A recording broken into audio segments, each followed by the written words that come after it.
Okay, so just tell me what, just call me when you need me, I guess. Okay. That's how how this is gonna roll. All right, great. So if the other piece of it is, Joe, if you can sort of monitor, look at the chat a little bit. Absolutely. Yeah. And I think, Valeria, are you here, Lauren or Tim, you guys here? Tim is here. Okay. All right. So they I can promote them to panelists right now. I'm sorry, one more time. Would you like me to promote them to panelists? Yeah, Dr. Willie, obviously, Tim Boudreau. Lauren is also with us. Who is? Lauren. Lauren Capriglioglio. I can never get her last name right, but yes, Capriglioglio goes in. And Catherine. And it would be Valeria would be the other one. Yeah, I don't see Valeria. Okay. All right. Well, Tim and Lauren are fine, and Dr. Willie. So they're going to monitor the chat as I'm talking to hopefully be able to answer questions, and if not, save them so we can answer them post the discussion, post the talk. Okay. All right, Quinn, are you ready for me to start? Yep, whenever you're ready. Okay, great. So hello to all of you. My name is Dr. Waldenberg, and I am the Dean for Admission at the Zucker Hofstra Northwell School of Medicine. And it's very exciting for me to present to you, and especially after seeing Dr. D'Amico's presentation, only because I'm a neuroradiologist and I'm very familiar with what he showed you. And what we're going to talk about today is sort of how you start to get to the point where you can become a neurosurgeon or possibly a neuroradiologist or anything that may relate to your area of interest. So just advancing here, let's see. And let me get my video on so you'll see me, but okay. Okay, so just to give you an idea of what is the medical school geography, topography right now. These are stats that came not from just the cycle that was completed, but the cycle from the year before, or what we call the pandemic cycle. And in that cycle, there was a tremendous increase in the number of applications to medical school. There are different theories about that. The motivation of people to enter right away after college as soon as possible because of that desire to help and to sort of understand the need for the physician force in our country. But the other thought related to the fact that there were a diminished number of gap year opportunities. So students who were applying decided, look, my research was canceled, my clinical project was canceled, let me apply and see what happens. So you can see this number, and I'll show you what it looks like relative to the previous cycles was considerably increased, almost 20% increase in applications to medical school. You can see it's about a third or 33% acceptance rate. So it is competitive. Medical school is a competitive process. And what we're going to talk about today is potentially how to make you the best candidate possible. You can see the women are outpacing the men. It's about 55-45, somewhere in that range. And that's been the case this cycle as well. Slightly over 50% female versus male. You can see sort of what is the average GPA of the applicant versus the enrollee. MCAT scores here, the average MCAT score of those who were enrolled nationally. But again, understand that there are regional differences in terms of competitiveness of medical school. It also is important to have an idea of what is important to the medical schools.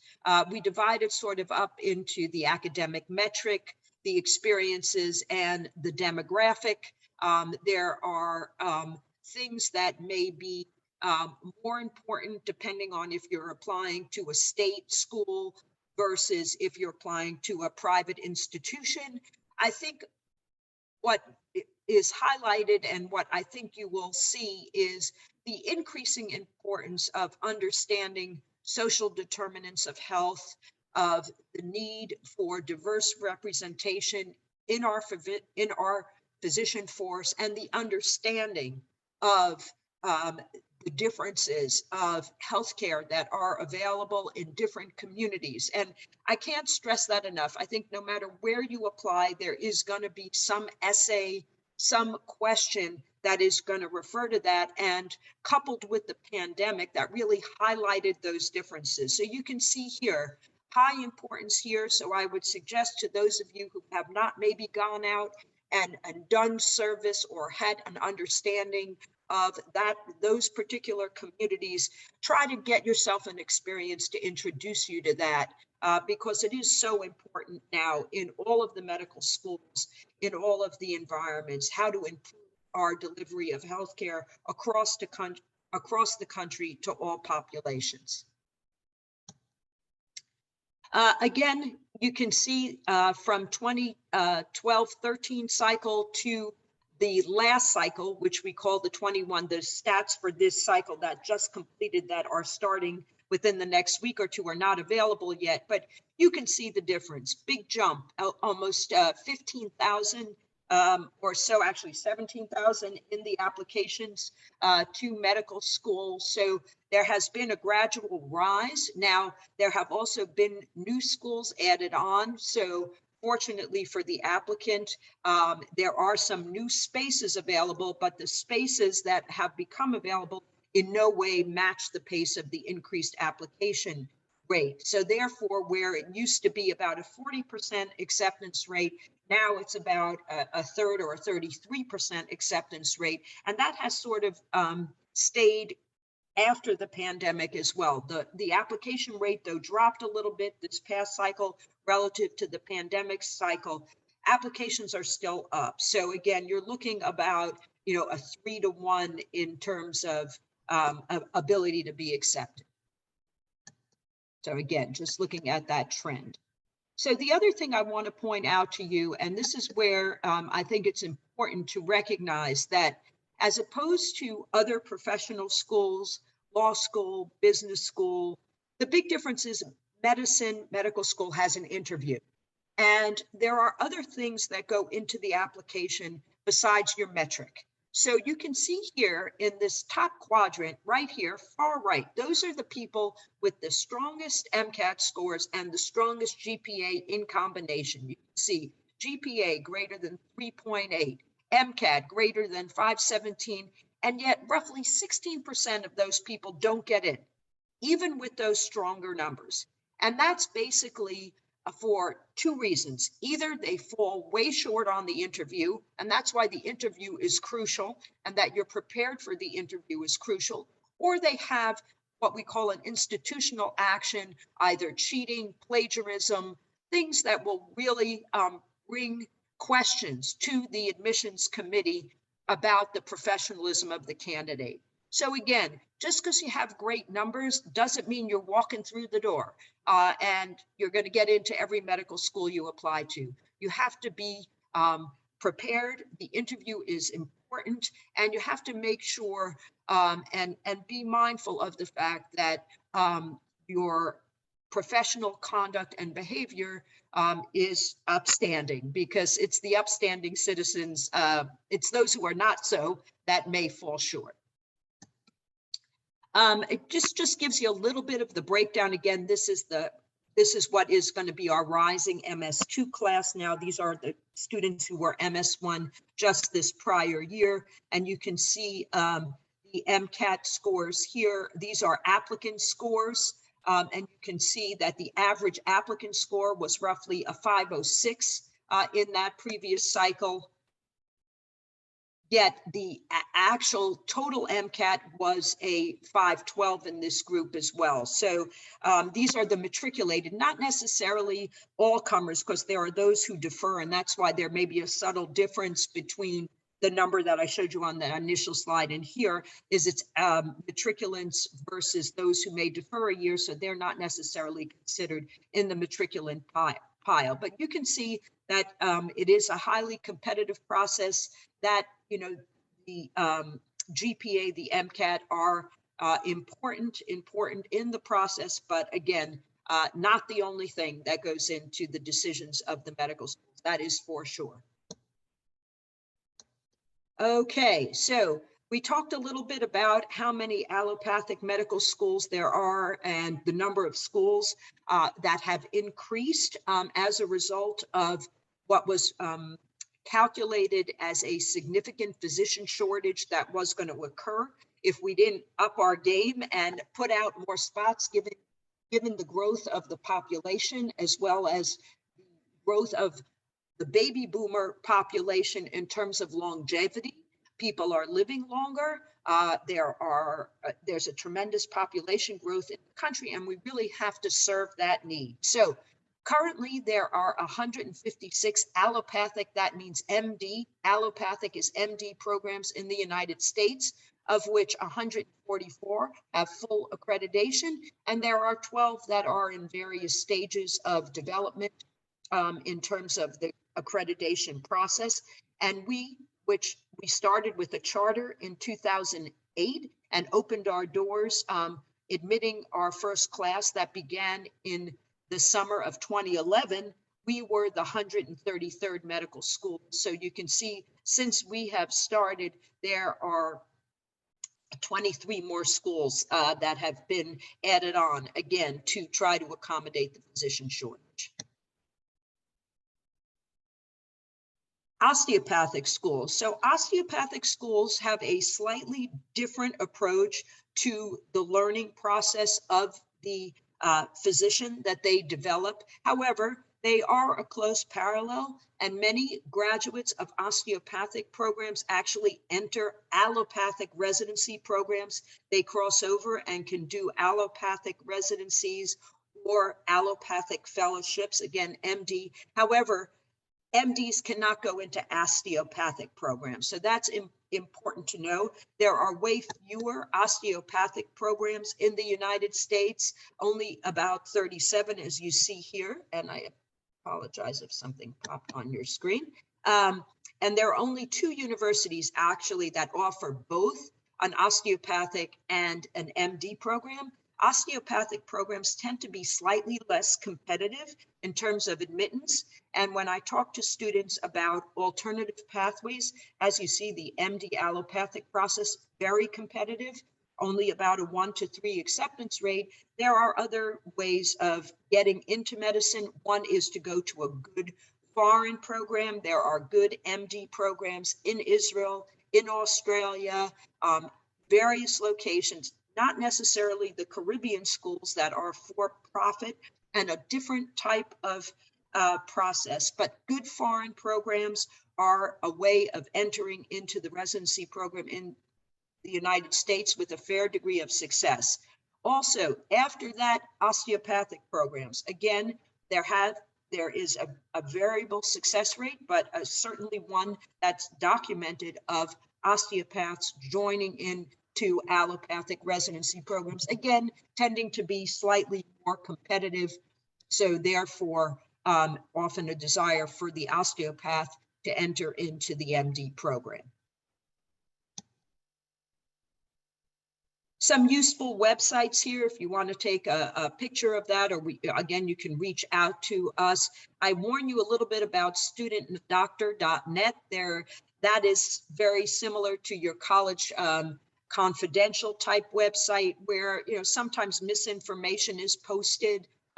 It is obviously all the posts of student applicants that are involved in the process or post-process, or, you know, have gained successful matriculation to medical schools. So I just warn you sometimes about some of the information that's on that site, because it can be misleading if you're not careful and verify what is actually being said.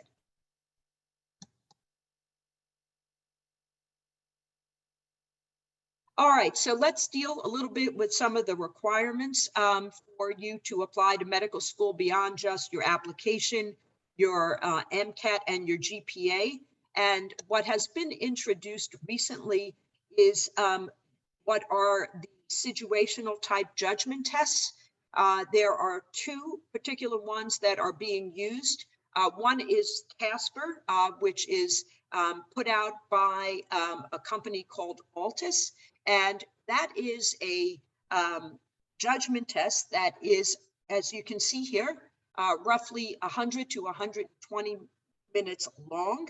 It's made up of scenarios that have particular components to them. There are typed responses as well as video-based responses, and you do that once for a cycle. So in other words, if you're applying and the school requires Casper, of which about 50 or so schools do, you do the exam one time. It is your score for the entire cycle. And if you end up having to reapply, you have to take the test again. Okay. And basically, this is a social intelligence professionalism evaluation. You do not need any medical knowledge to take this test. It is scored by human raters that are external to the med school process here. And basically they have vetted out these raters. They have done all types of studies to make sure the reliability of the rater. Now, the schools will get basically a Z-score. You as the applicant will be notified as to what quartile you end up in, whether it's the 0 to 25, 25 to 50, 50 to 75, 75 to 100, okay? And the score will get automatically sent to the program as a result, after you take it. Here are the requirements for it. This is all information that is available on their website. Basically, they have a fee that goes with it. I think 10 schools are included in that fee with an additional with an additional fee for additional schools. And there is fee waiver for those who are in the fee assistance program. The suite, or what they call Altus Suite, in addition to Casper, has two other components. Duet, which is a 15 to 20 minute evaluation that basically asks you what's important to you in terms of what you're looking for in the medical school that you want to attend. You do that once for the, again, entire cycle, all the programs. It's not specific to each program. And then there's something called Snapshot, which is similar to an MMI type of scenario as well. Now, all these three components are included in the fee. And the other piece to know, though, is certain schools only will require a portion of these, whether it be only require the Casper, not necessarily use the Snapshot and the Duet. So again, you get it all for one fee, but certain programs have certain programs that they will require. Again, just a little bit more about Duet here. And these are, again, ways in which a program will assess what is important to you as an applicant. Do you value small group learning? Do you value residency placement? Do you value focus on rural health?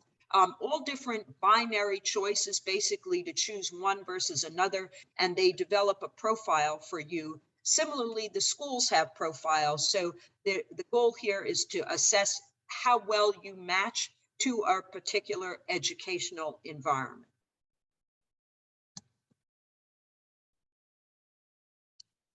And then Snapshot, which again, one-way video interview, certain interview style questions. And again, this is and can be used.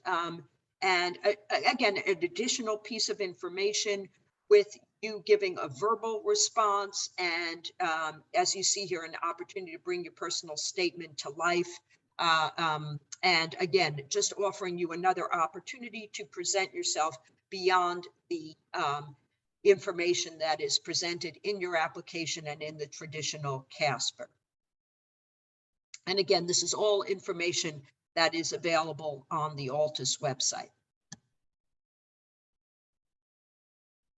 Now, this year, there has been introduced the AAMC's approach to a similar idea of a situational judgment test, and this is called Preview. This is a different type of exam, but aimed at, again, looking at the professional preparation of the applicant. It is a more multiple choice type of examination where you click and that's how you provide an answer. It was developed by the medical schools themselves, and as a result of that, there are some people who favored this test as opposed to the Casper test, as the Casper test was developed by those who developed the original MMI interview and all that went along with that. You can see the situational judgment test Preview is offered. As you see, June to September, it's $100 flat fee across the board.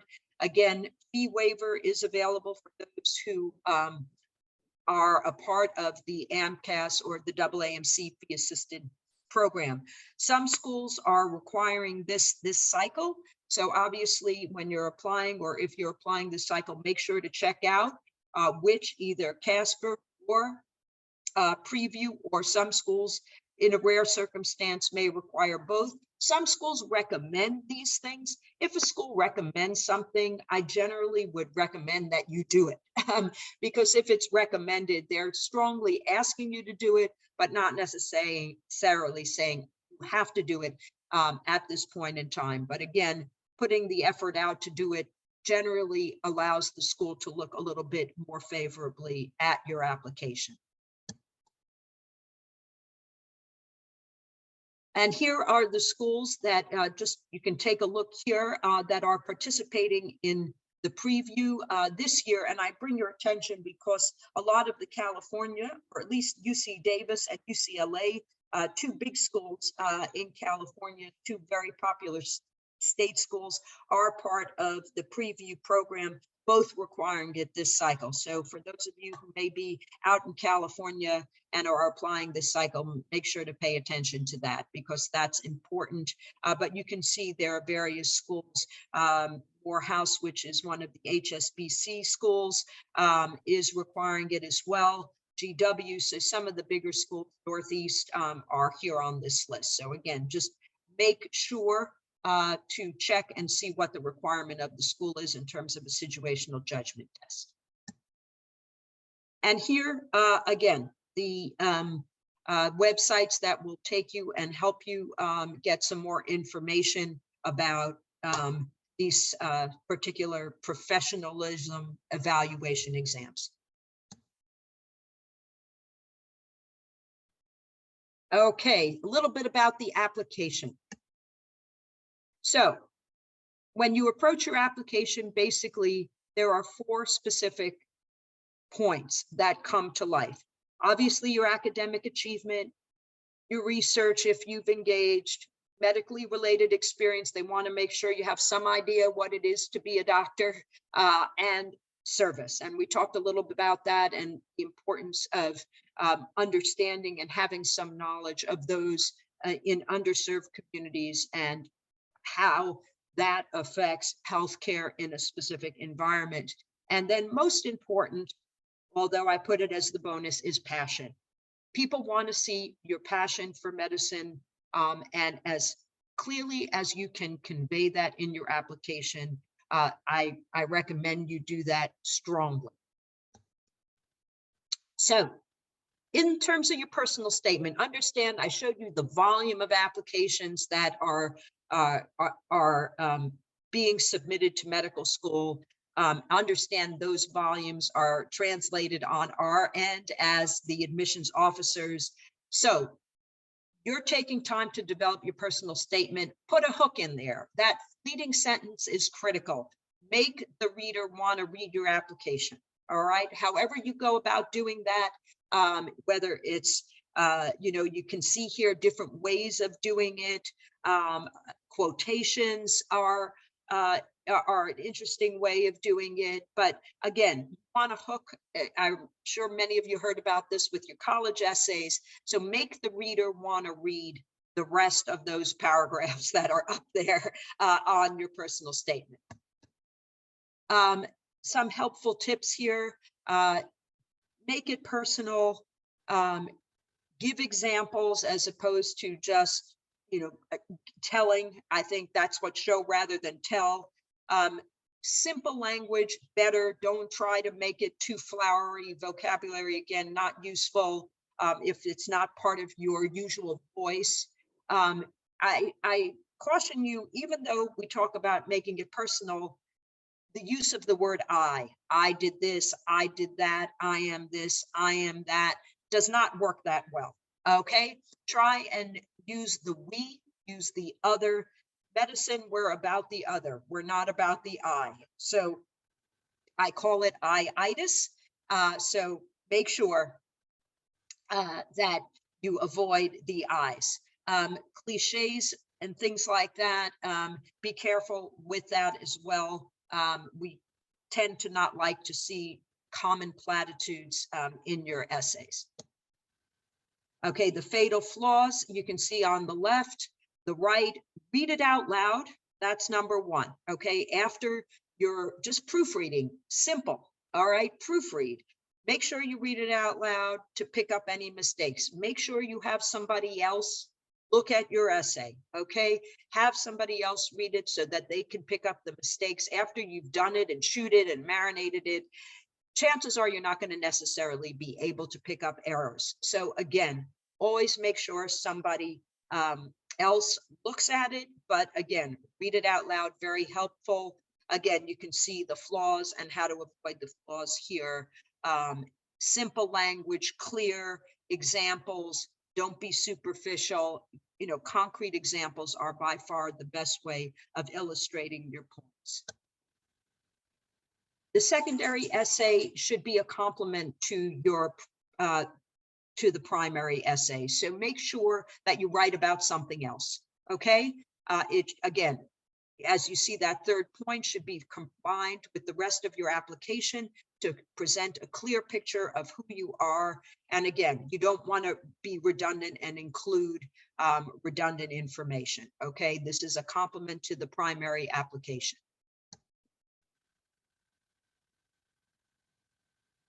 Okay, let's get to interviewing. There are certain types of interviewing, and we'll talk a little bit about the virtual interview, which has really come into play since the pandemic, and it's going to be here to stay, as a lot of schools have, as well as applicants have realized the benefit of the virtual interview as opposed to the in-person interview. All right, so the most common, the MMI. And the MMI, again, probably many of you may be familiar. That is specific stations where you are presented with a scenario. The interviewer knows nothing about you in most circumstances, only your name and your AMCAS ID number. You're given 2 minutes to read the scenario and then 6 minutes to discuss the scenario presented to you. And the goal here is to try to pick up things that may not be evident in your application.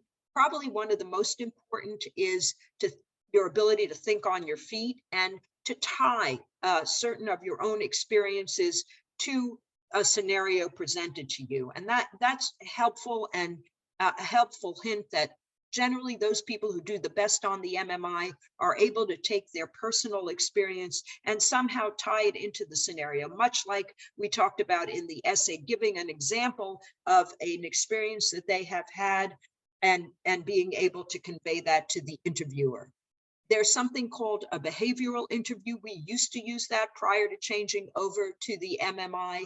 And again, this looks for certain attributes in the applicant, an ethical challenge that you may have had and how you confronted it, the best idea you ever had, your ability to go along with a group, even if your choices of your choice or your idea may differ from that group. Those are things that sort of come out in a behavioral interview. The panel type of interview is one that is much less common, a little bit sometimes more common on the residency side. And then the group type interview, which again is relatively rare, and only a small minority of medical schools do that because of generally in a group type interview setting, the extrovert may benefit. We try to sort of move away from that and let you stand on your own and not have to compete for attention in a group type setting. So just some things to think about when you are engaging in a virtual interview. Obviously, the technology is important. Use a computer or an iPad. Don't use your phone if you can avoid it. You want to make sure, obviously, you're not going to, run out of power. Just some common sense type of stuff, but make sure that that is available to you. You want to be in a noise-free environment. You want to make sure that the interview can clearly see you, and that's important. I can't stress enough the professional dress. Dress as if you were going to an in-person interview. I've seen students who are a little less formal in terms of their presentation. You don't want to do that. You can be like the TV announcers or MCs, and if you're just showing yourself from the waist up, you can put shorts on or warm-up pants or whatever that may be, but make sure you're wearing a blazer, a blouse, a shirt, a tie, if that is something that you consider in your professional attire, to put a tie on. Those things are important. Make sure you're prepared for the interview. If the school sends you materials in advance, make sure that you have that available, that you're familiar with those materials. Make sure you're familiar with the learning style of the school. As a result of these new schools being introduced, there are different types of learning environments, some that are strictly didactic, some that are a more small group. And it will come across to an interviewer because most of those MMIs will have an open room. We do, where it's more of a conversation with an interviewer, where they will ask you about your application. So it's very important that you are familiar with the learning style of the school and some other information, location, what the focus of the school may be, et cetera, et cetera. Okay, so basically what we've learned going through the virtual interview process for the past 2 years, obviously the cost of applying, traveling to an interview has been removed. And I think as a result of the reduction in cost, more students are applying to more schools because they don't have that barrier in front of them. That is, again, all of these things: accessibility, money, time, convenient are on our end for our interviewers. They only need to give us an hour and a half of their day to run through a cycle. If they're doing one cycle in an MMI, they don't have to give up half a workday to come and interview. We talk about reduction in environmental impact, and climate change is obviously a big topic as well. So there are some negatives. Obviously, the in-person connection we don't necessarily have. Obviously, problems with technology always arise, though really in over 800 interviews that we did last cycle, there were a handful that had technology issues, and these are things that we can repair quickly and give the applicant an opportunity to re-interview if there is a problem in a particular station. Easily fixed, and as I said, as long as everybody sort of adheres to the rules, they check their technology, both the applicant end as well as the interview side, few and far between in terms of the technology, in terms of the technology problem. There is an issue of Zoom fatigue, but I think as you guys are seeing today and engaging in the Brain Turns program, I think we have overcome that to a certain degree, figured out how to make content interesting and interactive. And so hopefully the Zoom fatigue thing is sort of going by the wayside. And we could talk a little bit about getting a feel for schools and how schools are going about doing that. So how many US medical schools are interviewing virtually in this upcoming cycle?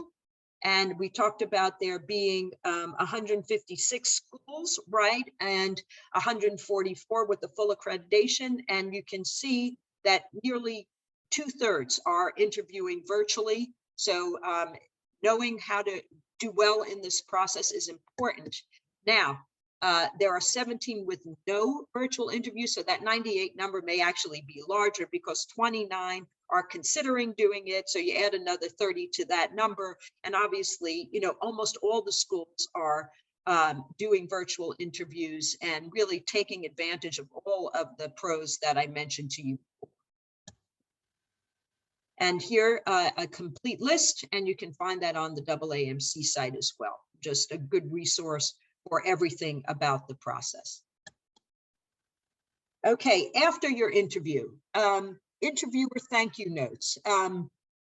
Again, I think they're important. Don't have to send them. Most schools will tell you you don't have to, but I think obviously you've put so much effort to your application. These don't take that long to do, and it only highlights and shows you in a better light. A thank you, an appropriate greeting, you know, a specific experience or something you talked about, and that's important. Now, with these MMIs, there are different approaches that the applicants take. One of which is just to write the note to the person who's sitting in the open room, which I've seen from some of our applicants, and that's fine because that's the person who engages with for a double period of time. So they have a 14-minute interview with you as opposed to the 6-minute discussion that you have in your MMI rooms. But if you want to write to some of the others, the one thing I would do is not cut and paste and just do the same thing over and over. Just that same thank you note to each interviewer. Say something, you know, good to talk to you about leadership, good to talk to you about, you know, lab ethics, whatever it is, even though those discussions are short, just to make it a little bit more specific to the particular discussion that you had, as opposed to thank you for manning the MMI station, blah, blah, blah. You know, because I've seen that where applicants just, you know, copy it and send it to every single MMI interviewer. And again, that's not particularly helpful. Letters of intent. We're asked about this frequently. Letters of intent tend to come to life on the backside of the process. When the wait list is active, is probably the most important time. A letter of intent, while you can hold multiple acceptances, is not as helpful in terms of presenting yourself to the admissions committee. The most important thing in the letter of intent is to say, I will attend if I'm accepted. And you can only send that to one school, obviously, and that's critical. Don't put that in a letter of intent if that is not the case. We point out here too, if you're accepted to another school, let the schools know that, you know, I'm into X school, but you are my first choice. Don't say top choice because people interpret top differently. First choice, if accepted, I will come. Okay, and that will help you in the process if you really want to go to a specific school. Again, back end wait list tends to be more important in that environment. COVID admitted processes, you can see that I wouldn't be overly concerned if you have pass-fail courses on your transcript as a result of COVID. If you had to do online, we're familiar. We lived through the pandemic just like you all did, and it affected our students in our medical school and across the country in all the medical schools. So we are very, very familiar with issues regarding the pandemic, as well as how it affected education in those particular years. Now, you can see on the bottom here, the virtual experience will continue to be, and I showed you that 2/3 plus of the schools are going to be using the virtual interview and likely in perpetuity. And then what a lot of us are doing is using that in-person tour for the accepted students. So we can manage it, and we do small groups of accepted students to keep the number under control, to give it a more in-person personal experience. And a lot of schools tend to be going in that direction, to offer the in-person experience for those who are accepted while managing the interview process in the virtual environment. All right, a bunch of useful websites here, fairly extensive as well. So hopefully you'll be able to screenshot this or pick this up from the YouTube video. A lot of information out there. And hopefully a well-informed applicant tends to be a more successful applicant. So I encourage you to certainly take advantage and go to these specific sites and get as much information as possible. All right, just a little bit about us on the backside here. I talked about us being one of the newer schools, the 133rd of the 156. And the reason why I highlight that is because we have taken a somewhat different approach to medical education, small group learning, early introduction of clinical work. And when we talk about clinical work, hands-on clinical work in the first 2 years of medical school that we call the first 100 weeks. So left side on the vertical axis, you can see each course has 3 different components, what we call mechanisms of health, disease, and intervention. And that's where your PEARLS cases or the small group learning cases come to life. PEARLS is an acronym that stands for patient active reasoning. Oh my goodness. I'm sorry, patient exploration and active reasoning, learning, and synthesis. And that enables our students to learn physiology, pathophysiology, biochemistry, pharmacology, all embedded in the patient. So instead of just memorizing the Krebs cycle, you take that Krebs cycle and you put it in an environment of a diabetic patient and what's going on, storage of glucose, etc. And you relate it to the diabetic patient, and all of a sudden you may remember it, as opposed to having to remember the different ATPs that are coming off. And Dr. Willie can probably elaborate a lot better than I can on that. The next piece of each course is what we call structure. Structure is our modern day approach to anatomy, where we take not only gross anatomy, but we couple it with the histology and histopathology, as well as imaging and physical diagnosis, in order to give you a sort of structural approach to the human body. And there is a structure component to each course. So instead of the traditional anatomy course, which takes about 3 months and starts several weeks after medical school starts, we run structure through the first 100 weeks and basically give you a component of that in each of the courses every week for 5 hours a week. The last piece of each course is what we call PPS, Patient, Physician, and Society. And that is your clinical work. So first 9 weeks of medical school at our school at Zucker is EMT training. All of you will become licensed EMTs in the state of New York. At the same time, you will be doing our case-based learning and our structure learning. So the case-based learning is going to be the acute stroke patient, the myocardial infarction patient, the smoke inhalation patient. So those are specific clinical scenarios that you will have and be engaged in the small group learning, structure, head and neck anatomy. Because you're going to learn how to intubate when you're in the EMT training. You're going to do dissection of the cranium and the various layers of the coverings of the brain, the dura, the pia, the arachnoid, to essentially get a handle on the hemorrhages that you'll confront in the emergency environment. And that's the kind of thing that you're going to be learning, coupled with the New York State EMT curriculum. After the first course is over, you'll have sort of an evolutionary approach to the human body.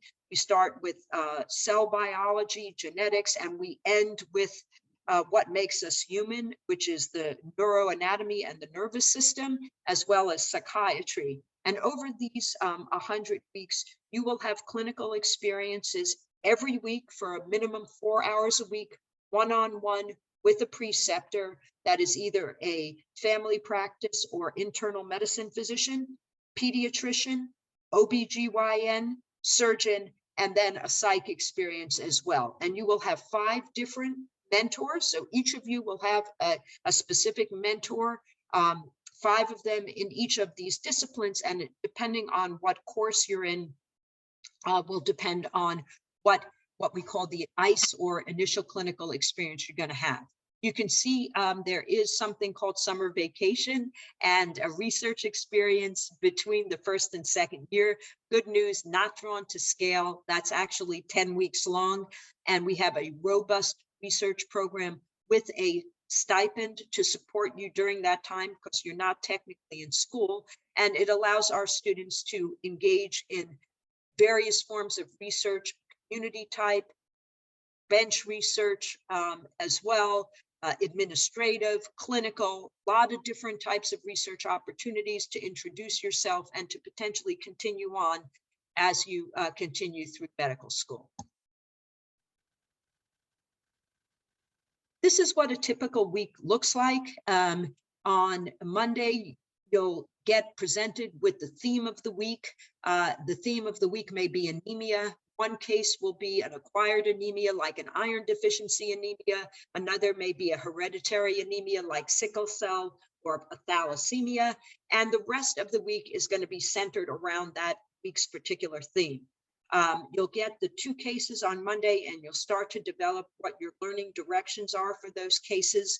You'll see that you have on Monday 2 hours of preparatory work to do case 1 on Wednesday, and then on Wednesday 2 hours of large group sessions with some vital concepts for case 2 on Friday.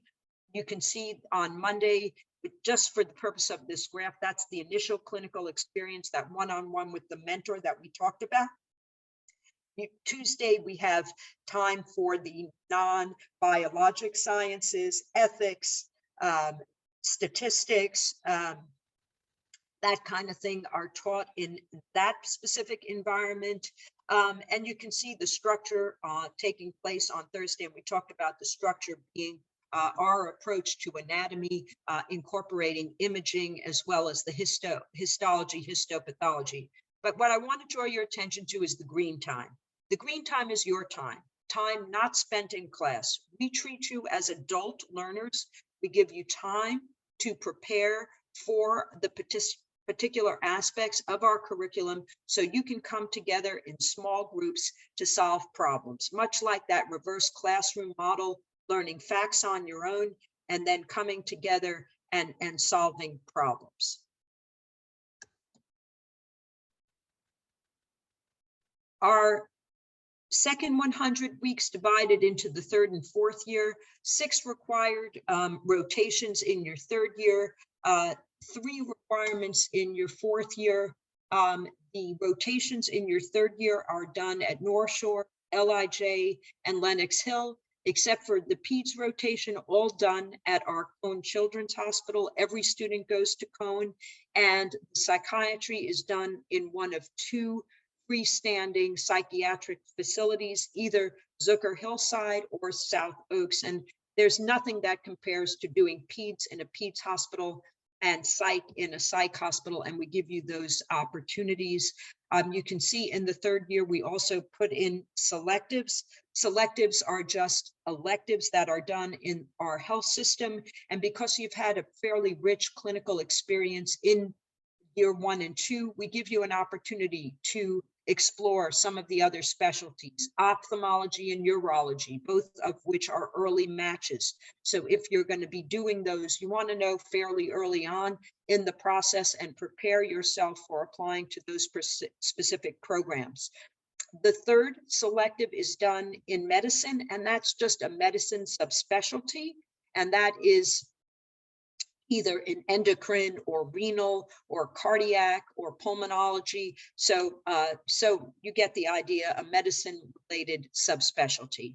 The pairs are done together. So you're doing neurology and psychiatry together. You may start with psychiatry versus neurology of that pair, and the pairs can be done in any order. That's done by lottery. So the order you do the pairs, as well as the location, separate lotteries, but again, lottery system nonetheless. In the fourth year, I mentioned three requirements. One, an emergency room rotation, either adult or peds. Second, a sub-internship in medicine, peds, or surgery. And then third, an ICU experience. And that again is tailored to the particular specialty you're going into. If you're going into OBGYN, you'll probably go to the NICU or possibly the SICU. If you're going into anesthesia, you may go to the PACU, you may go to the SICU as well, the surgical ICU. So very much tailored toward whatever specialty you will engage in. 5 months of elective time, they can be clumped together. If you're interested, if you're from California, you want to go back and do residency in California, you can take 5 months and rotate through in California to sort of look at the different programs there in specialties you may be interested in. And then 3 months of what we call professional development. And that is time to interview and time to move as you complete your medical education. All right, just a couple of other things to know about the process in addition to the direct pathway to medical school.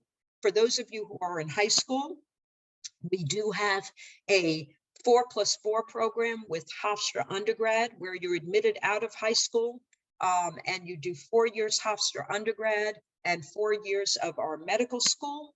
There are specific requirements for this program, as you see, in terms of an MCAT and a GPA, and do require that you take the MCAT for our program, though the number that you need to achieve acceptance is way below that is generally required for our class. So the median MCAT in our class is somewhere around 94th percentile. To achieve acceptance from this program, the MCAT required is the 80th percentile. So quite a difference, and one that is very easily achievable for those who are accepted to the program. You can see here some of the requirements, basically maintaining a 3.6 GPA, no less than a B in any science course, and so on and so on. And this information is available on the website as well.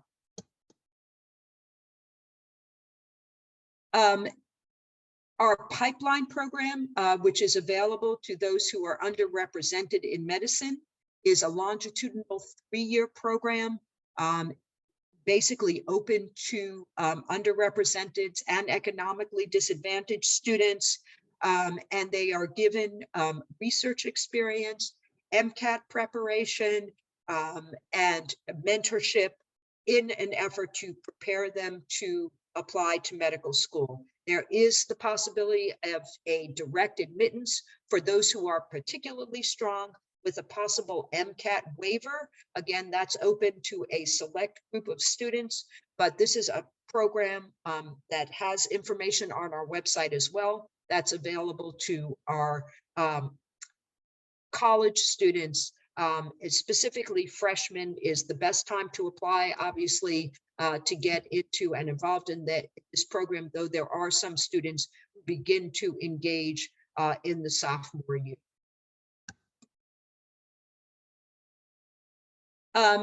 For those of you who are post-bacs or something of that nature, basically 2 types of post-bac programs that are available, what we call career changer programs. Those are people who were not pre-med in college. And the examples of those programs, Bryn Mawr has one, Columbia Goucher. There are a bunch of others as well, Scripps College, Johns Hopkins.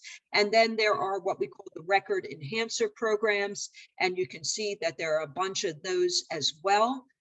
There is a complete list of those on the Princeton website. And if you take a look at that, take a picture of it, or again, look at the recording for this talk, they give you, Princeton does a very good job of presenting you basically all the different types of programs that are available and pathways of education to prepare yourself for the application to medical school, whether you need a little bit of what we call academic rehab or boost, or whether you've decided to become a physician a little bit later on than college. Again, our programs, we're linked to the following specific post-bac programs. And that means that we will potentially take you during your post-bac, so you won't have to skip a year. A lot of times, if you're in a post-bac program, you have to do the program, take the MCAT, and then apply the following cycle. So you lose a year.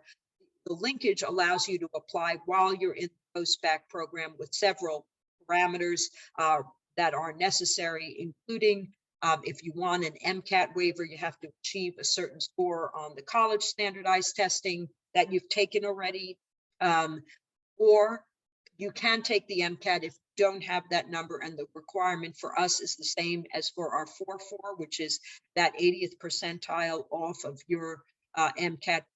Once you're completed your post-bac program, you need to maintain a certain GPA, and our schools have a specific outline of that. You have to take the CASPER test, and you need to have a letter of recommendation from your post-bac program. And again, these are the programs that we are linked to. Just to show you sort of where we are in the hierarchy of New York. And again, this is our current rising MS2 class. The stats from the MS1 that are entering in next week are not available yet. They come out in October, but you can see, New York is a competitive place. You saw that national average was somewhere around down in here, that somewhere between 510 and 512, depending on what population you're looking at. But you can see the GPAs, the MCATs are competitive, but again, as I said to you before, this does not tell the whole story. That interview is critical and is incredibly valuable in the process.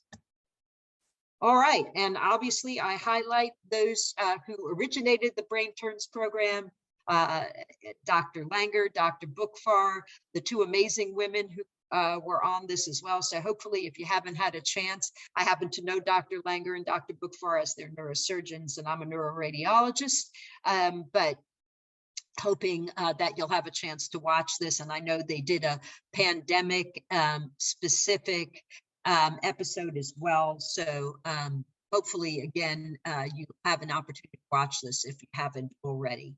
All right, so I'm going to stop here. And I'm hoping that all of those amazing people, Dr. Willie, Valeria, Lauren, and Tim, have had an opportunity to answer your questions. Are there any questions that specifically I needed to answer? Joe, anything on there that? The one I absolutely could not answer, and I think this might, I don't know if you even want to, but is for somebody who's studying abroad, how do they get into the U.S. residency? That's probably a kind of a niche thing. There may be a website for that. It depends on the program. Yeah. I know some programs will not sponsor visas. You run into the visa issue. Is it an American citizen, or do we? I don't know. I don't know. I think it's kind of a niche question. Okay, I think there's so somebody needs to do some research. Probably that, and please feel free, whoever that person is, to email us medicine.admission@Hofstra, and we can, if you put in some specifics, we can sort of hopefully point you in the right direction. I think there's a lot of angst out there about research and the ratio of research to clinical. There's no like magic formula, guys. You should really do something. What is You know, I think we talked a little bit about this in the chat. Don't be a butterfly flitting from one experience to another where you only have 5 hours here and 10 hours there and 12 hours there. Find something that you really love doing that's going to inform your future career as a doctor, that's going to help you grow as a person. That's the longer you are involved in, whether it's a research position or a volunteer position, the more chances you'll have to gain a leadership position. And that's super important. So find things that really float your boat, as they say, and get involved with those. So do the kind of research that you're really interested in. If you can't stand wet lab research, don't do it. Believe me, the PI doesn't want you in the lab if you don't like being there. Go find the kind of research that really, really makes you, you know, interested and engaged, and you're willing to do the extra reading and go the extra mile, because then you're going to do a great job and you're going to get a great letter from that PI, from that mentor. Same thing with research. You know, don't just go ladle soup at a soup kitchen for 2 weekends and tick the box. That's not going to cut it. Go find something that is, you know, super interesting to you. Most college campuses have, if you're in college, there's lots of volunteer, you know, clubs that do volunteer work.